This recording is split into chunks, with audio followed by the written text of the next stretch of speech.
Humilhados diante de Deus. Essa é a temática de hoje. 1 de Pedro, capítulo 5, versículo 5.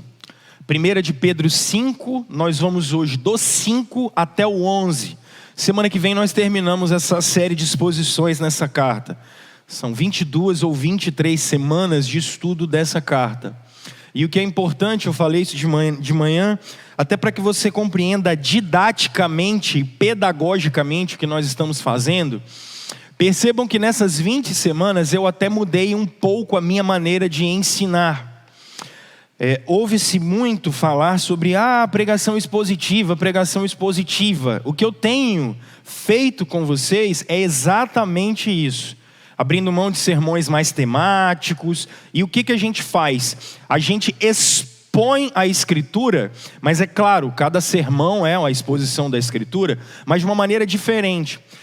Percebam que a gente considera cada verso, a gente considera cada perícope, cada pedaço, e a gente deixa que o ensinamento saia da Escritura.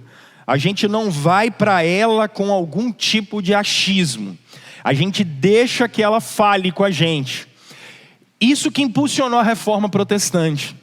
E essas 20 semanas, elas estão sendo interessantes. Lembra que eu falei com vocês que eu acho que a gente deveria ter uma igreja antes e pós Pedro? Exatamente por isso. Eu queria te incentivar didaticamente, pedagogicamente, a ler a Bíblia desta maneira. Como? Gradativamente, devagar, olhando o que versos e passagens passam e deixando que ela fale. Deixa que o contexto vai te dando o significado, o sentido, com calma, e aí você vai trabalhando gradativamente. Isso é expor a Escritura. Isso é uma forma de se expor expositivamente, ok? Mas vamos lá, vamos dar uma olhada no que a Escritura diz a partir do verso 5 do capítulo 5 de 1 de Pedro. Percebam, da mesma forma, jovens, sujeitem-se aos mais velhos, sejam todos humildes uns para com os outros. Por quê? Porque Deus se opõe aos orgulhosos, mas concede graça aos humildes. Portanto, humilhem-se debaixo da poderosa mão de Deus, para que Ele os exalte no tempo devido. Lancem sobre Ele toda a sua ansiedade, porque Ele tem cuidado de vós. Estejam alertas e vigiem. O diabo, o inimigo de vocês, anda ao redor como um leão, rugindo e procurando a quem possa devorar.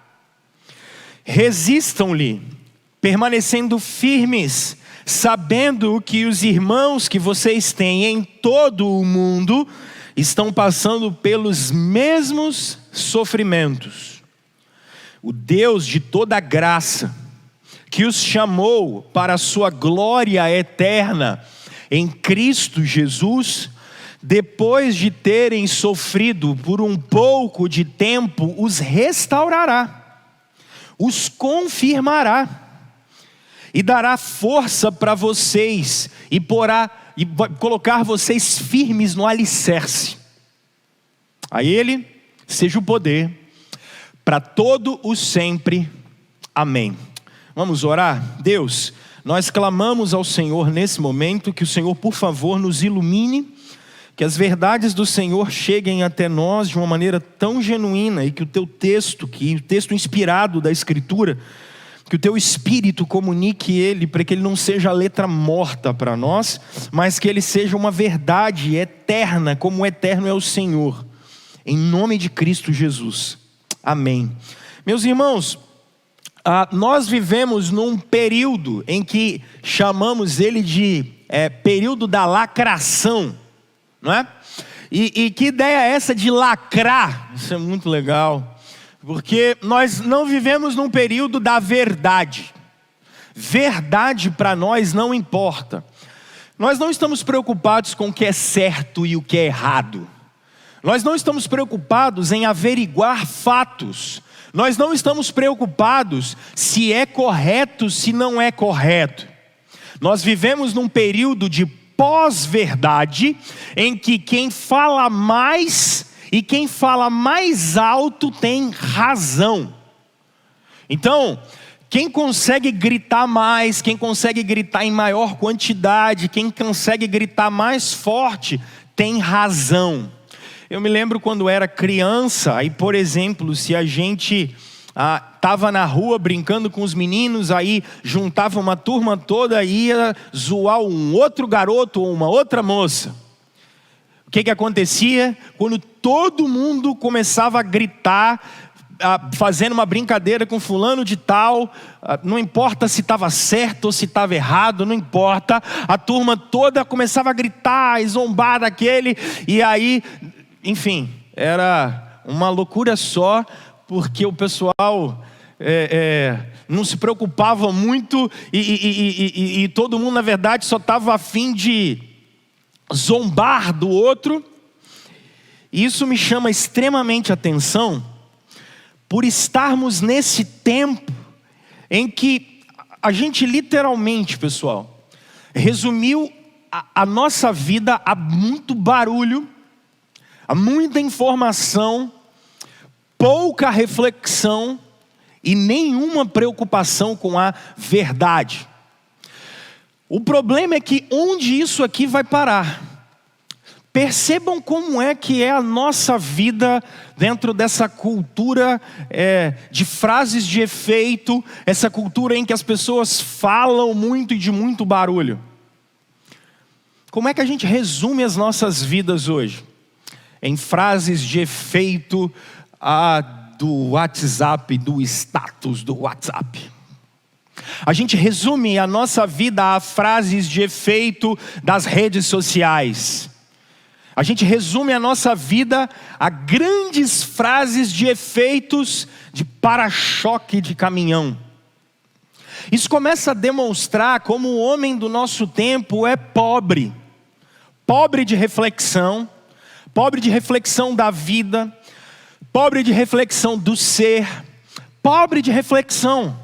Extremamente paupérrimos nós somos. Isso me chama a atenção porque nem sempre foi assim.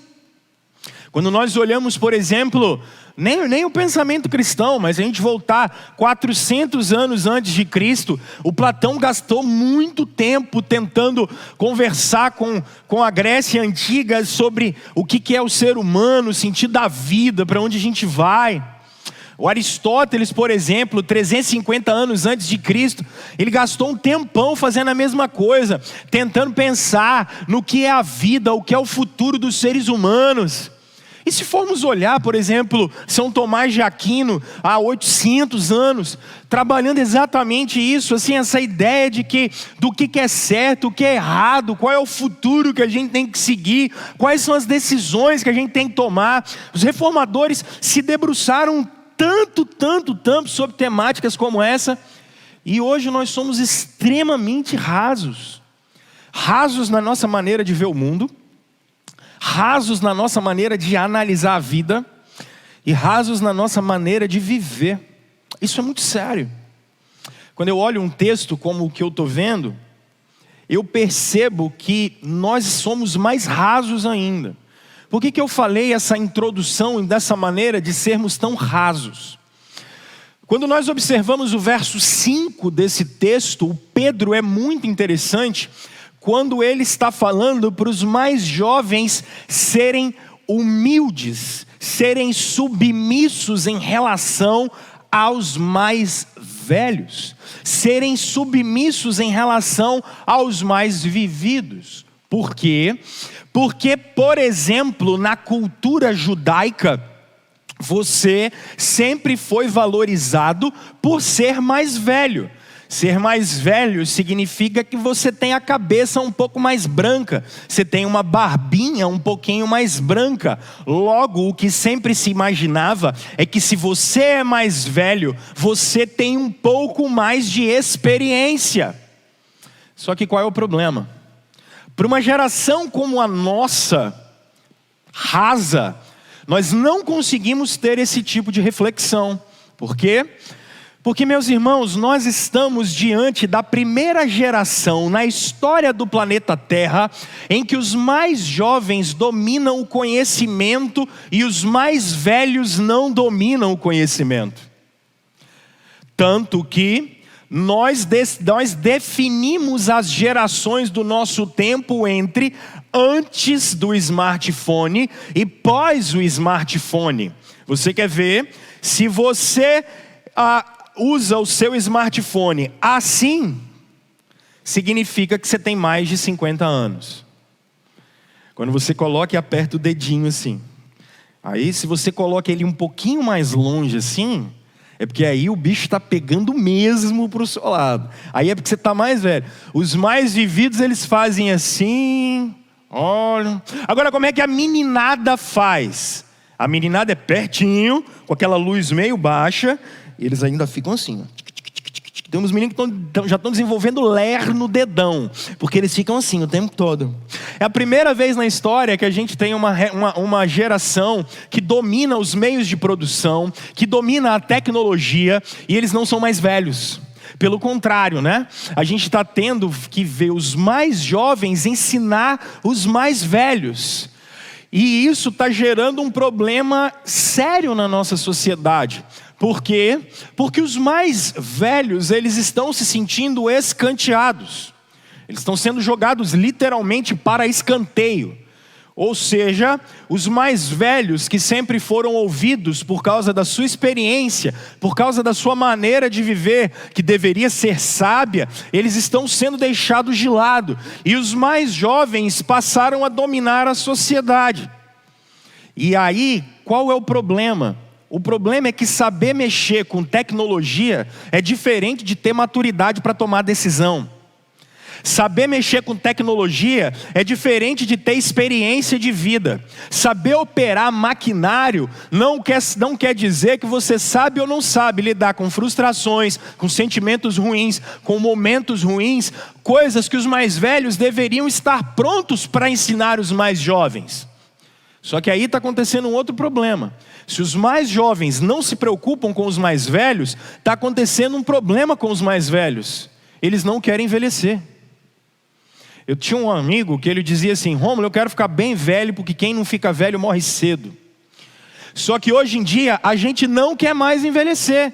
É uma indústria anti-envelhecimento. Existe uma vergonha de saber que você vai ficar com cabelo branco, ou como se você é do meu gênero, daqui a um tempo você vai ficar sem cabelo, não tem jeito. E a sua barba vai ficar branca, não tem jeito. E como vocês meninas, a gravidade chega para todo mundo. Só que o que a gente está falando é o seguinte: o que está acontecendo no nosso tempo é uma infantilização dos mais velhos. Os mais velhos que deveriam dar exemplo para os mais jovens, conduzir as novas gerações, isso não está acontecendo, tem um gap. Todo mundo vive numa síndrome de Peter Pan danada. E o Peter Pan é aquele menino da história que nunca fica velho, ele fica jovem a vida toda. Mas a sabedoria bíblica não está dizendo isso. Isso não é bom para o desenvolvimento da raça humana, isso não é bom para o desenvolvimento de comunidades locais, isso não é bom para o desenvolvimento de famílias. Isso não é bom. E aí percebam que é exatamente isso que o Pedro está combatendo, quando ele está dizendo para os mais jovens, eles se espelharem nos mais velhos, o que logo gera dos mais velhos a necessidade de ser um espelho, e logo gera para os mais jovens o se espelhar nos mais velhos. Mas agora ele vai começar a dizer uma outra coisa no verso 6. No verso 6 ele vai dizer o grande paradigma pelo qual nós devemos nos submeter uns aos outros. Homens se submetem às mulheres, mulheres se submetem aos homens, maridos se submetem às suas mulheres, mulheres se submetem a seus maridos, todos se submetem às autoridades. Ele diz: humilhem-se diante da poderosa mão de Deus. Se humilhem diante da poderosa mão de Deus. E ele diz: o Senhor, no devido tempo, Ele exalta vocês. Fiquem muito tranquilos. Sabedores que no capítulo 5, no capítulo 5, verso 5, ele já citou Provérbios 3:34, quando diz que Deus resiste aos soberbos, mas Deus ama os humildes. Aí ele vai dizer o seguinte: se submetam diante de Deus e façam mais. Eu falava hoje de manhã pregando que eu sou um péssimo pescador. Eu não pego nem água viva, gente. É uma coisa horrorosa. Todas as vezes que eu fui pescar na minha vida, eu sou horroroso. Mas vocês já viram uma tarrafa? Já pescaram de tarrafa? Chumbinho na ponta, não é? Aí você vai, eu não sei nem fazer aquele negócio, joga aquele trem para lá, ela afunda para ver se pega alguma coisa, ok? A palavra lançar aqui é isso. É quando você joga. E Pedro é um pescador, ele está usando exatamente essa expressão. Lancem a ansiedade de vocês. A palavra ansiedade aqui, ela é aquilo que te tira do foco, aquilo que te tira a atenção, aquilo que drena a sua energia. Você está de carro, por exemplo, andando num lugar, aí vem aquele monte de farol, um monte de som, você não sabe onde andar direito. É aqui, o foco é aqui, para frente. A ansiedade aqui é isso. Ele diz assim: olha, lancem para longe de vocês, para cima do Senhor, tudo aquilo que tira o foco de vocês. Mas qual é o foco de vocês? O foco de vocês é o verso 10, quando ele está dizendo assim: olha só, esse mesmo Deus da glória, Ele vai restaurar vocês e Ele vai levar você para a glória. Tudo que faz você tirar os olhos do Salvador, tudo aquilo que faz você tirar os olhos de Jesus, tudo aquilo que vai enfraquecer e drenar a nossa fé, o texto bíblico está dizendo: lança esse troço para cima do Senhor, tira esse negócio de você, larga. Aí ele continua na narrativa do texto, e é muito interessante, quando ele vai agora falar do nosso inimigo espiritual. Porque ele vai começar dizendo no verso 8 algo muito legal, quando ele fala: pessoal, sejam vigilantes. Vocês têm um inimigo, chamado diabo. E ele diz: fiquem atentos, fiquem alertas, porque esse cara, ele fica igual um leão, prontinho para devorar vocês. Ele diz: resistam com a fé, resistam com a maneira correta. E aí, dever de casa muito legal, eu queria que vocês depois comparassem Tiago 4, a primeira carta de Pedro, e Efésios capítulo 6. Gente, é muito legal. Pedro, Tiago e Paulo, 3 caras diferentes, mas são os mesmos conselhos. Como a igreja de Jesus era afinada, isso é o legal. Eles falam da mesma submissão, família, eles falam da mesma coisa. Como é interessante isso na igreja de Jesus. E aí ele fala assim: olha, cuidado, fiquem atentos, fiquem alertas, mas resistam. E aí ele vai terminar dizendo assim: pessoal, não são só vocês que estão sofrendo. Irmãos do mundo todo estão passando a mesma dificuldade de vocês. Mas vocês fiquem firmes, porque vocês vão ser fortalecidos. E se Deus da glória vai fortalecer vocês, quando Ele fortalecer vocês, Ele vai restabelecer vocês, e Ele vai firmar vocês. E aí o Pedro termina com um cântico, porque ele não tem como terminar de outra maneira. Ele termina a carta com um cântico, ele diz: a esse Deus que fortalece, que livra, que cuida, a esse Deus seja a glória para sempre, amém. E é a esse Deus que nós somos convidados a nos humilharmos. E aqui o Pedro vai dar 4 razões para a gente se humilhar diante dele, desse Deus. A primeira razão está no verso 5, a segunda razão nos versos 6 e 7, a terceira razão nos versos 8 e 9, e a quarta razão nos versos 10 e 11. Meus irmãos, qual é a primeira razão para nós nos humilharmos diante de Deus? A primeira razão está no verso 5, quando o texto bíblico diz para a gente assim: mais jovens, por favor, se submetam aos mais velhos. Eu não vou ficar falando só de mais jovens e mais velhos, eu quero ampliar isso, porque acho que já fiz uma aplicação. A primeira razão para nós nos humilharmos diante de Deus é porque a vida cristã é uma vida de submissão. A vida cristã é uma vida de submissão ao outro. É uma vida de submissão ao próximo. Meus irmãos, a mensagem do cristianismo, da salvação em Jesus Cristo, é que uma nova vida chega em nós pelo Espírito, e a realização dos seres humanos é quando eles se realizam no outro. As pessoas começam a se perguntar qual é a razão da felicidade. A razão da felicidade é trabalhar pela alegria do outro, é trabalhar pela felicidade do outro, é trabalhar pela realização do outro. Quando Jesus nos diz que o maior de todos os mandamentos é amar a Deus e amar o próximo, Jesus Cristo está nos ensinando que os seres humanos são tão egoístas, a gente é tão ególatra, que ele diz o seguinte: é necessário que vocês se esvaziem para sempre ir de encontro ao outro, ao serviço do outro, à realização do outro. E o Evangelho é sobre a realização do outro, porque a vida dos cristãos é uma vida de serviço, é uma vida de submissão aos demais, é uma vida em que a alegria do outro me importa mais. Mas, meus irmãos, falar isso para a nossa geração é muito complicado, porque a gente está falando para uma geração que não gosta de ser contrariada de jeito nenhum. A gente não gosta de ser contrariado em momento nenhum, gente. Não adianta. A gente não gosta que as pessoas de maneira nenhuma nos corrijam. Se as pessoas nos corrigirem, meus irmãos, nós nos sentimos mal. A gente fica tiririca da vida se alguém corrige a gente. A gente não gosta. Não gostamos de ser confrontados, não gostamos de ser corrigidos. Nós não gostamos. Alguém me confrontar? Nunca. Pode ser minha mulher, não gosto. Alguém me corrigir? Parece que a gente começa a se sentir pior. Parece que se alguém disser para nós aquilo que a gente tem que fazer, não, isso é a última coisa do mundo, afinal de contas, quem é você para falar comigo? É uma geração que não gosta de ouvir, é uma geração que não gosta de ser aconselhada, é uma geração que não gosta de estar errada. Nós somos assim. Vocês percebem que 99% dessas brigas que as pessoas têm tido é exatamente porque elas não conseguem aceitar o simples ponto de que outras pessoas pensam diferente dela. Porque a gente não gosta de ser corrigido. A gente não gosta que as pessoas falem nada com a gente.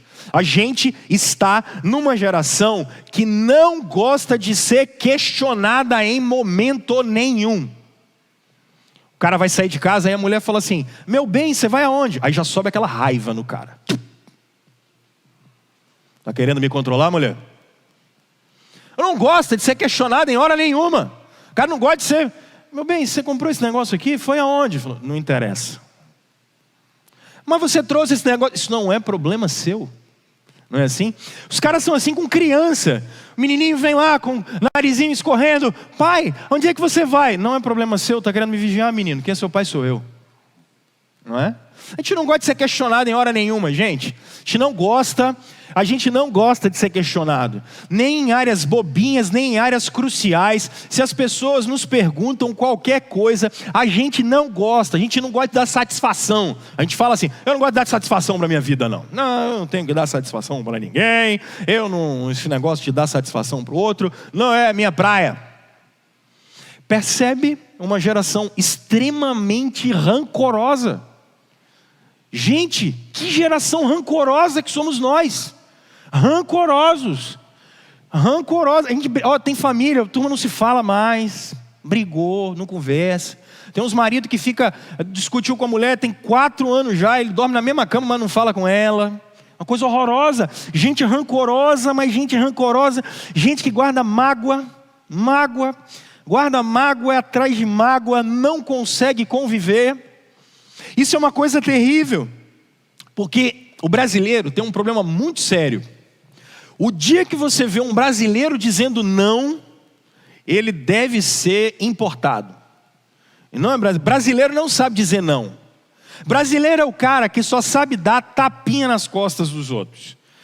Brasileiro, se alguém está fazendo alguma coisa errada do lado dele, para ele falar assim: meu filho, está errado. A gente quer ficar bem com todo mundo, vocês já viram isso? Brasileiro é o cara boa praça, ele não sabe dizer não. E aí, como ele não sabe dizer não, ele quer ficar bem com todo mundo. Aí às vezes eu estou errado, eu não estou andando direito. Aí o Jean chega para mim e vai me corrigir, fala assim, ô Rômulo, esse negócio, essa atitude, ela não está boa não. O que o brasileiro faz? Como ele é boa praça e quer ficar bem com todo mundo, o que ele faz? O Jean não está questionando o meu caráter, ele está questionando a minha atitude. Só que se alguém me questiona ou me pergunta alguma coisa, eu levo para o lado pessoal. As pessoas brigam. A gente não aceita. Peraí, quem é você para falar comigo? Quem é você para falar comigo? Não. Você não pode estar falando nada comigo não, meu irmão. Que história é essa? Porque a gente questiona caráter. A gente não sabe questionar atitudes de pessoas, porque para o brasileiro, por causa desse perfilzão boa praça da gente, de não saber confrontar, de não saber ser confrontado, de querer ficar bem com todo mundo, de não querer ficar mal e não arrumar confusão com as pessoas, o que é que a gente faz? A gente arruma confusão mesmo, porque se alguém fala alguma coisa comigo, no primeiro momento, eu já levo logo para o lado pessoal, gente. Vocês já viram como é que a gente é impaciente pra caramba? Na nossa relação com as pessoas, extremamente impacientes, quando as coisas fogem do nosso controle, quando o negócio não é do jeito que a gente quer, quando quem está se relacionando com a gente age de uma maneira que a gente não gosta, nós somos tremendamente impacientes com os nossos filhos, com os nossos netos, com a mulher da gente. Você quer ver? A gente é absurdamente impaciente. Alguns de vocês aqui já passaram dos 50, dos 60. Aí vocês já perceberam, quando você é mais jovem, é muito interessante. Você é mais novo, caiu o copinho aqui, tal, caiu o copo, o que você faz? Opa! Daqui a 20 anos você pede para eu fazer esse mesmo movimento. Espera aí.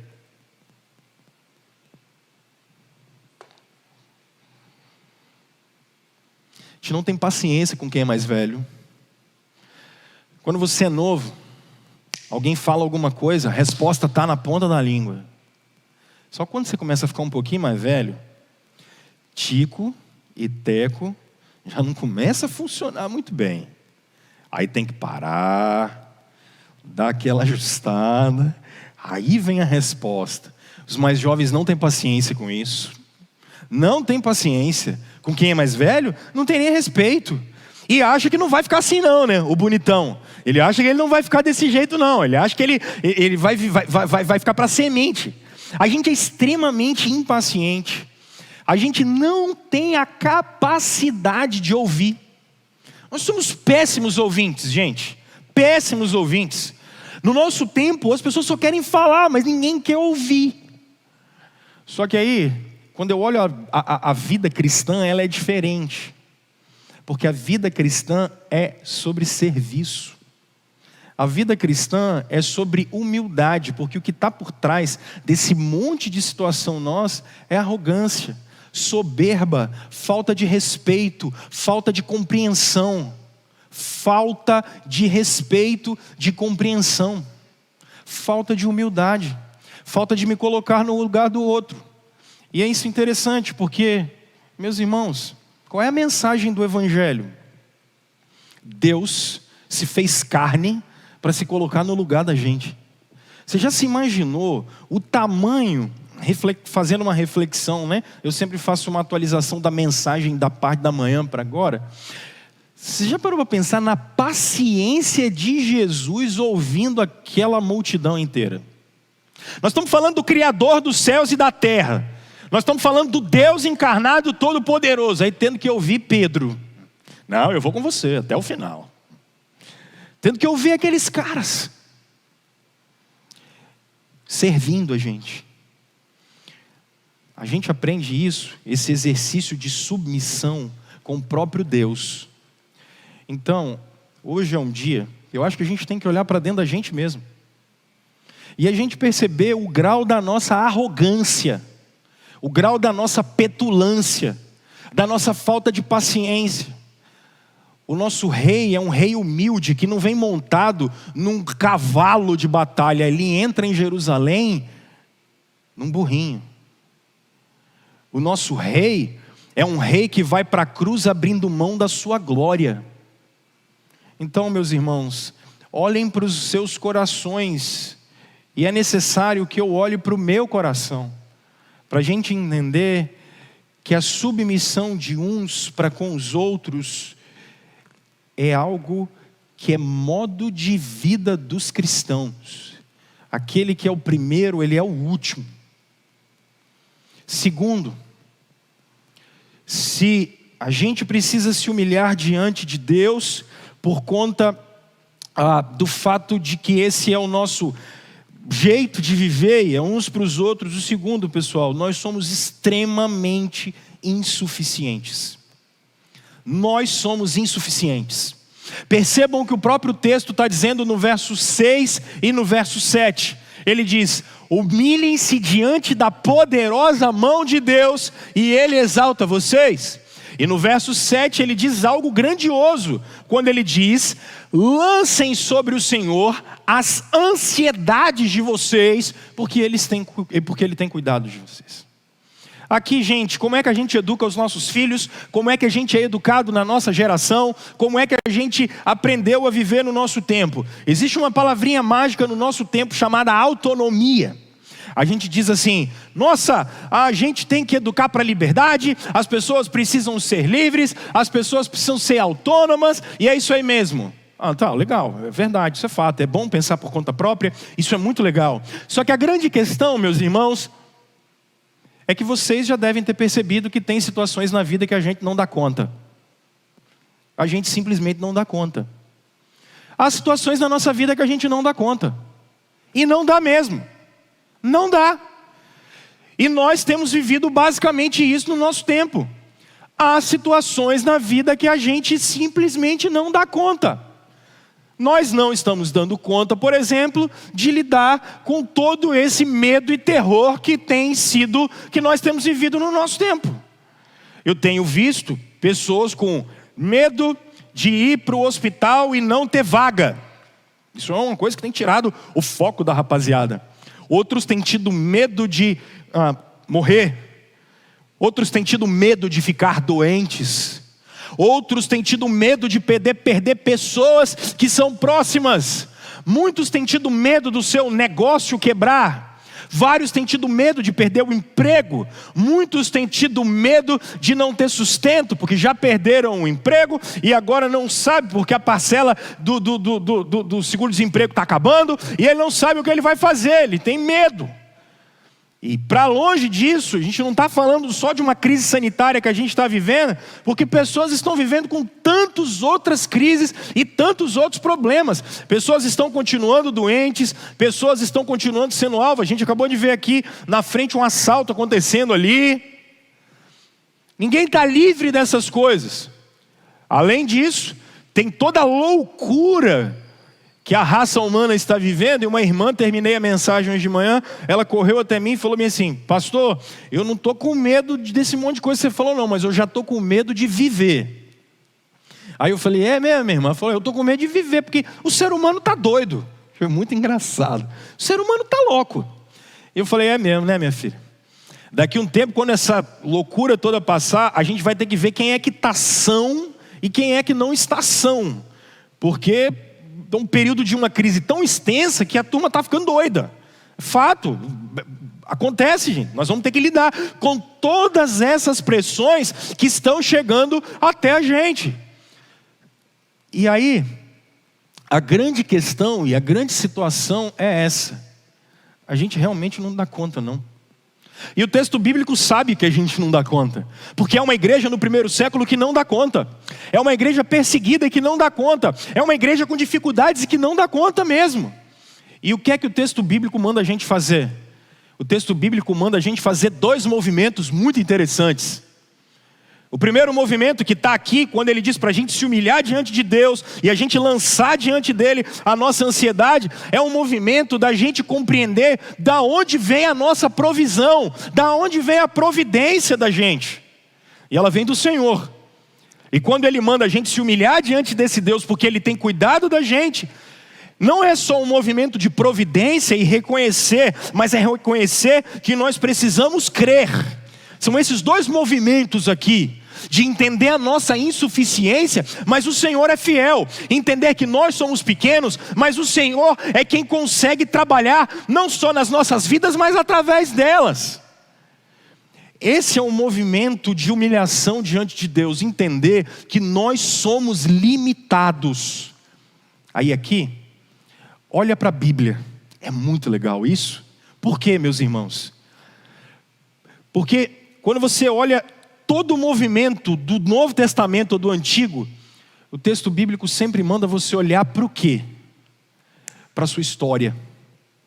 É por isso que, por exemplo, vocês falam, olha, eu quero trazer à memória o que me dá esperança, não é isso?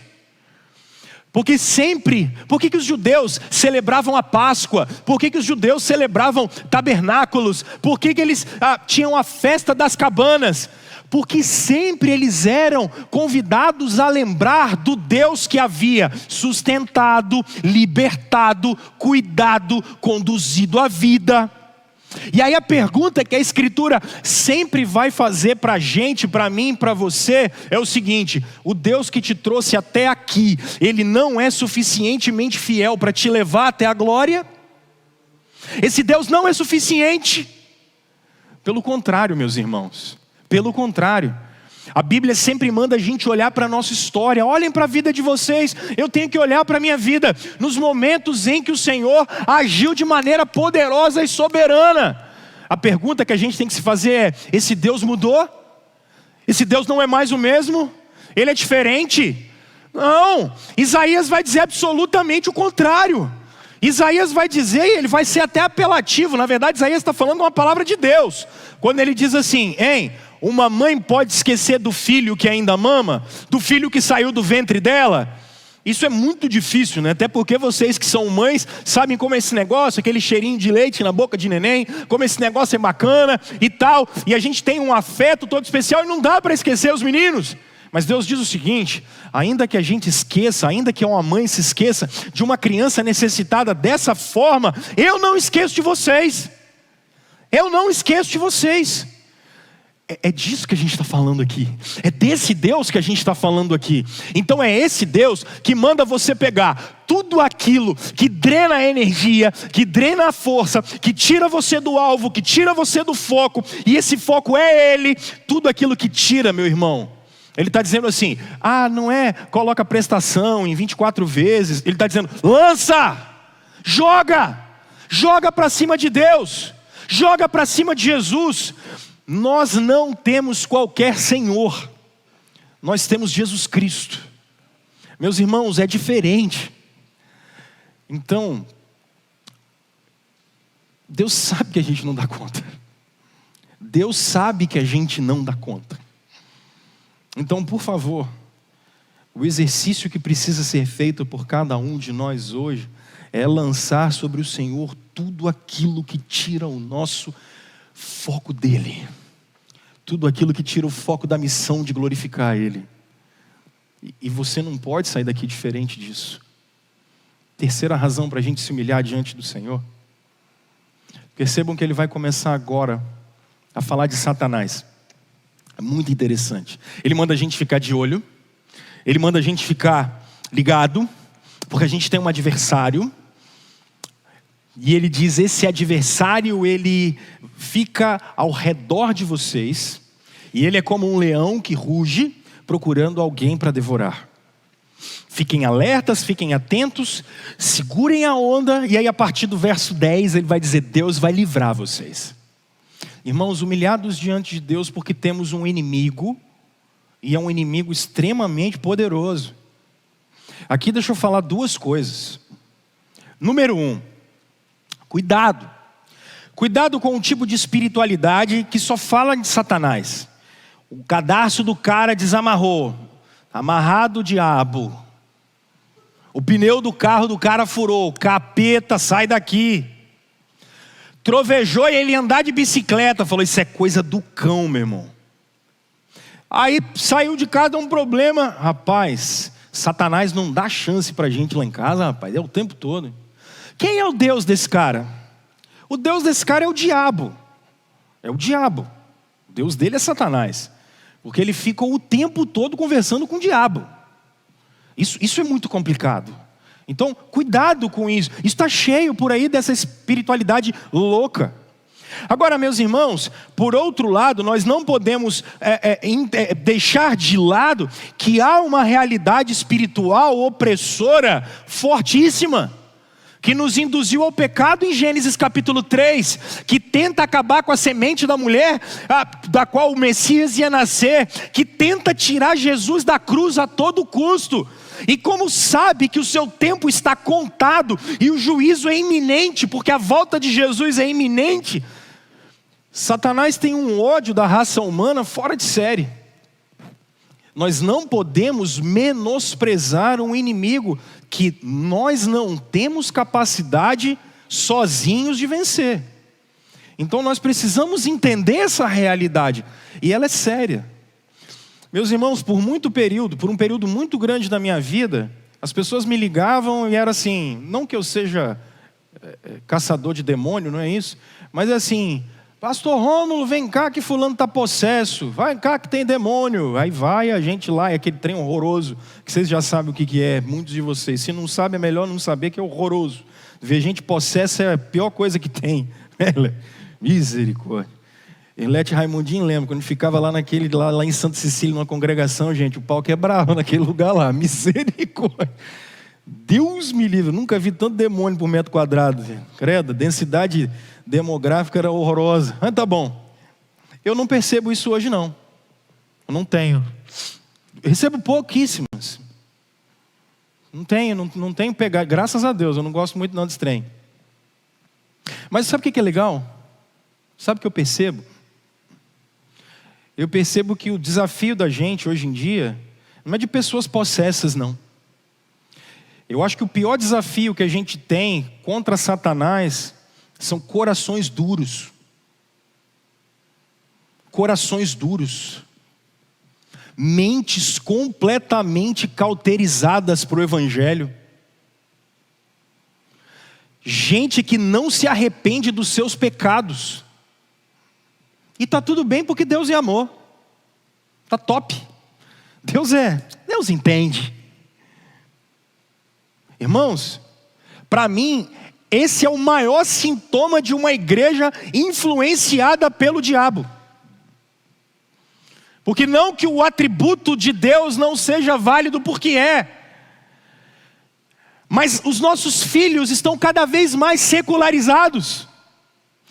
Uma igreja que não tem mais vontade e desejo de ter momento devocional, de ter tempo de oração junto, que não tem alegria em cultuar, que não tem alegria em celebrar a vitória de Jesus, que não tem o compromisso de ser discípulo de Jesus na cultura, que não tem o compromisso de ter uma vida com Deus. É o que eu tenho dito, jovens cada dia mais secularizados, cada dia mais comprometidos com a operação do erro e do pecado. Meus irmãos, o que é isso? O que é isso? Se isso não é algo demoníaco nas nossas vidas, a gente não sabe mais o que é. E aí eu vou para uma outra situação. Não é normal o que a raça humana está vivendo nesse momento. Gente morrendo para dar com pau. Gente desempregada, passando fome, gente com problema. Sai comigo e vai distribuir um pouco de cesta e vai ouvir o que as pessoas estão dizendo. Isso não é normal. Por trás de destruição há principados e potestades que se alegram com esse negócio. Isso não é uma crise política que nós estamos vivendo. Antes é uma crise espiritual, em que Deus nos dá a chance de voltarmos para Ele, em que Deus nos dá a chance de nos humilharmos aos pés dEle. Nós não estamos brincando de ser cristãos e nem brincando de história, nem de cristianismo, nem de sacrifício de Jesus. Isso é sério. Isso é sério. Então não fechem os olhos para o que nós estamos vivendo. Estamos lutando contra potestades, contra principados, contra hostes do inferno. Isso é sério. O mundo pode não crer nisso e pode tentar explicar tudo com a psicologia, com a psiquiatria, é bacana, a gente usa esse negócio, mas a gente sabe que o que está por trás é o Deus Criador. E Deus não deixou de ser soberano, mas a gente sabe que vai lutar e vai ter muita opressão no lombo da gente. Então nós não podemos esquecer essa realidade. Então como nós resistimos a isso? Primeiro lugar, nunca fale com o diabo. Pelo amor de Deus, é um tal de estar amarrado o capeta, aí o cara está dentro de casa e fala: sai Satanás, sai Satanás. Está doido? Está maluco? Quer resistir o diabo? Fala com Deus, fala com o Senhor. Eu fico olhando uns caras ensinando uns negócios, eu não sei de onde inventaram isso. Para de amarrar o cão, você não tem essa capacidade. Isso é interessante. Miguel está lutando contra o diabo, pelo corpo de Moisés. Isso é o que o livro de Enoque nos diz, e o livro de Judas nos traz esse negócio também. Aí Miguel diz o seguinte para Satanás: Miguel, o chefe do exército dos céus, Miguel diz assim: o Senhor te repreenda. O Senhor te repreenda. Para de ficar falando com o diabo. Para, você que está em casa, para de falar com o diabo. Para com essa crendice louca. Nós somos chamados a falar com Jesus.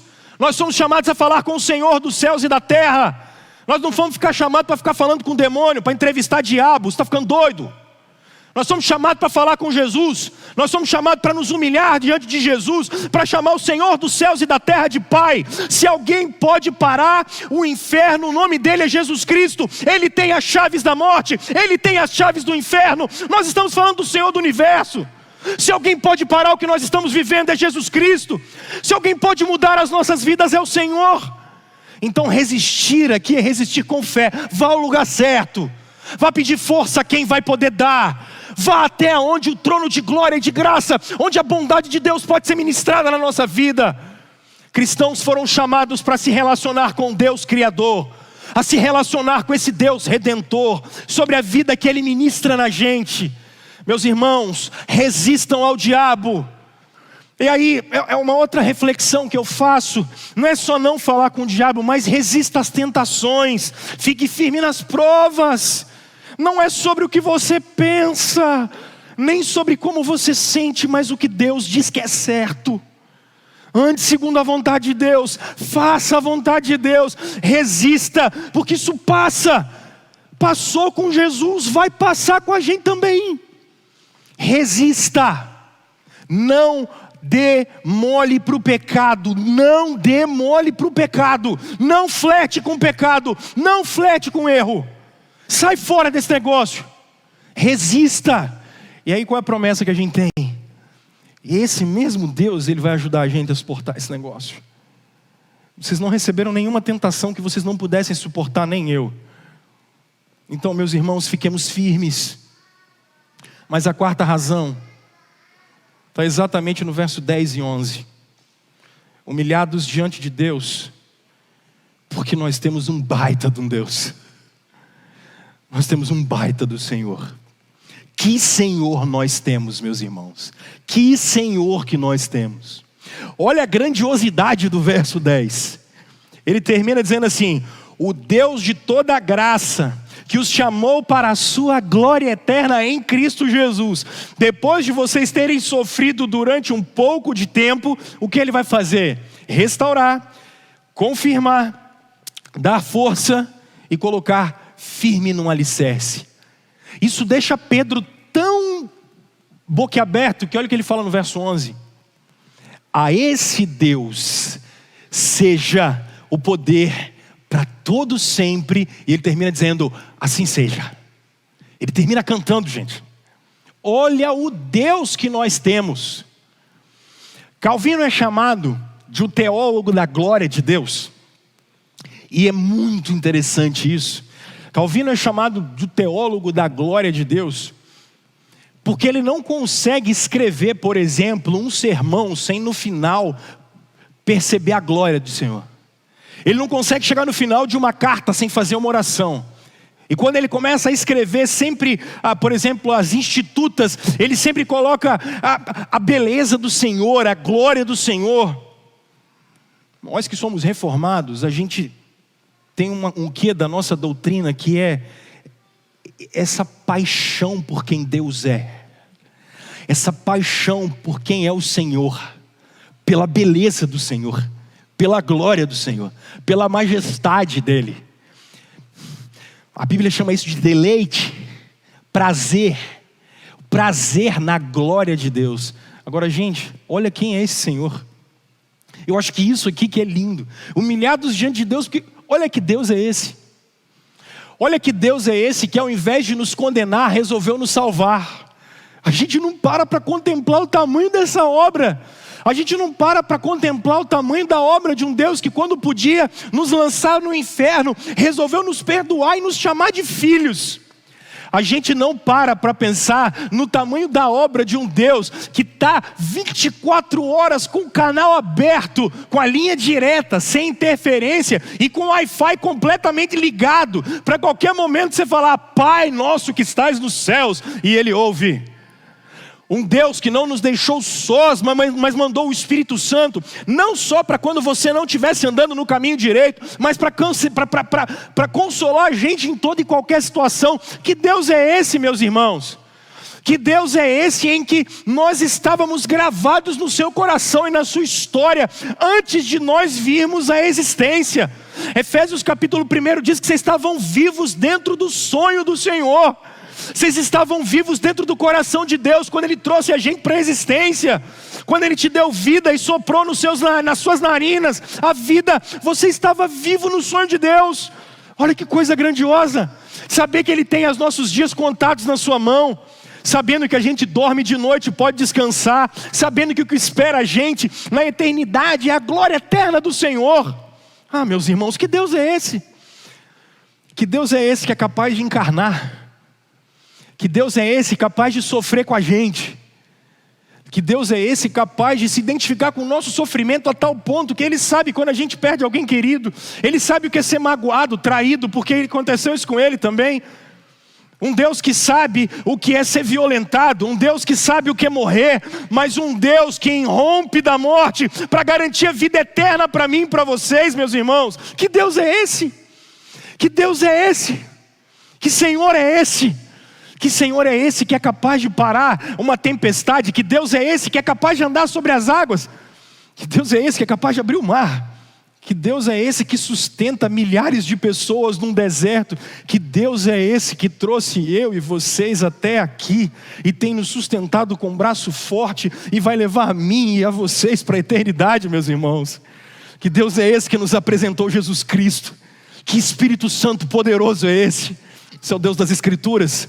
Esse é o Deus que foi revelado em Jesus Cristo. Esse é o Deus que está cuidando de mim, de vocês. A esse Deus seja a glória. É por isso que o Pedro termina cantando. Não tem uma outra forma de se relacionar com esse Deus, se não contemplar a sua glória. Então hoje o convite que eu queria fazer, e eu termino assim. Meus irmãos, essa carta do Pedro, ela mexeu comigo pra caramba e tem mexido muito. Porque eu acho que no centro dessa mensagem do Pedro, não importa se quem governa é César, se é Nero, nós temos Jesus. Não importa se estamos num ambiente de paz ou se estamos num ambiente de guerra, quem governa é Jesus. Não importa se tem abundância ou se tem escassez, Jesus governa. Não importa se o mundo está um caos, Jesus governa. E hoje, quando a gente termina essa reflexão, dessa mensagem tão grande do Pedro, é para a gente lançar sobre o Senhor tudo, a nossa vida por inteiro. Dá nome. Dá nome para aquilo que você precisa que seja lançado diante do Senhor. Dá nome. Dá nome. Deixa o Senhor cuidar da vida da gente. Não importa, meus irmãos, qual situação. Não importa nada. Importa que Cristo reina. Cristo reina.